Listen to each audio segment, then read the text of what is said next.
Usisahau kusubscribe, like, comment, share kwa ajili ya kuendelea kupata habari mbalimbali za kimichezo ambazo sisi tutakuwa tunakuwekea hapa ndani ya Mafie TV. Moja ya taarifa ambayo inahusu klabu ya Simba kutokana na kikosi chao wanahitaji kiendelee kuwa bora zaidi katika msimu unaokuja, msimu wa 2025-26.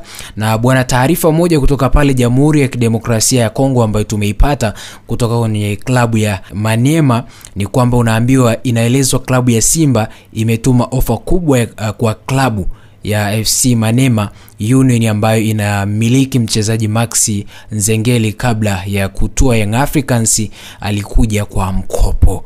Bwana, taarifa kutoka ndani ya Simba bwana imeeleza kwamba imepanga kumnunua moja kwa moja Maxi Nzengeli ifikapo dirisha kubwa la usajili, ambapo mpaka sasa klabu ya Young Africans haijakamilisha fedha zote ambazo zilikuwa zinahitajika na AC Maniema ili kumchukua Maxi Nzengeli. Na Maxi Nzengeli alijiunga na kikosi cha Young Africans kwa mkopo na bado hajarudi, Yanga hawajarudi mezani kwa ajili ya wao kufanikisha dili hili kumalizika na wao mpata mchezaji huyu kuendelea kuhudumu ndani ya kikosi cha Young Africans, kuitumikia Young Africans katika msimu 2025-26. Simba wako serious kumuhitaji, taarifa ambazo tumezipata hizi, na tayari wameshatanguliza fedha nusu ili kuwashawishi Maniema kumuuza mchezaji huyu moja kwa moja kwenda katika kikosi cha Simba Sport Club. Je, hili litatokea?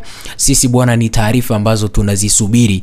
Je, Maniema watapokea kweli fedha za Simba ama watazirudisha? Hizi ni tetesi tu ambazo zinatokea pale Jamhuri ya Kidemokrasia ya Kongo ambazo tumezipata kutoka kwenye chanzo chetu cha kuaminika. Bwana, subscribe, like, comment, share kwa ajili ya kuendelea kupata habari mbalimbali za kimichezo.